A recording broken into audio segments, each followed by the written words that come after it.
मी आजपर्यंत त्या बाबतीमध्ये कधी काय बोललो नव्हतो. परंतु त्यांनी जे वक्तव्य केले त्याच्यात माझ्या वडिलांचा उल्लेख आहे.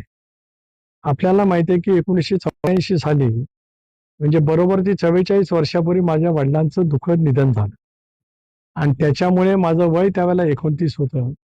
रामदास कदमांचं वय काय मला माहित नाही.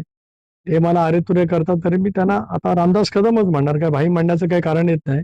माझं वय तेवढंच आहे. राजकारणात त्यांच्यापेक्षा अधिक पदांवरती मी लोकांच्या माध्यमातून निवडून आलेला आहे.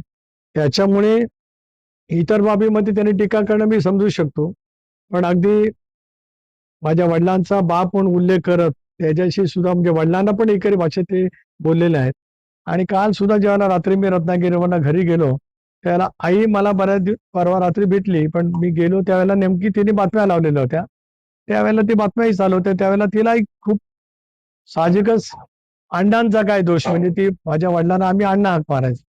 मी आता एवढंच म्हणेल की आधीचं मरकट त्यात मद्यपी आला आणि त्याच्यातच विंचूदंश झाला. अशी अवस्था आज त्यांची आहे. मला कोणीतरी सांगितलं की जी पिसाळलेली श्वान असतात, मी श्वान शब्द वापरतो, आणि ते चावल्याच्या नंतर त्याचा सुद्धा काहीतरी प्रतिक्रिया उमटत असते आणि त्या श्वानाच्या त्या चावण्याचा सुद्धा एक परिणाम त्या माणसावरती होतो. म्हणून जसं श्वान बोलतं तसं ते माणसं बोलतात. मी प्रयत्न करणार आहे शिंदे साहेबांना फोन करून की बाबा तिथे ठाण्याला काहीतरी हॉस्पिटल आहे, तिथे एखादी खाट जर काही त्यांना रिझर्व करता आली तर त्यांनी करावी.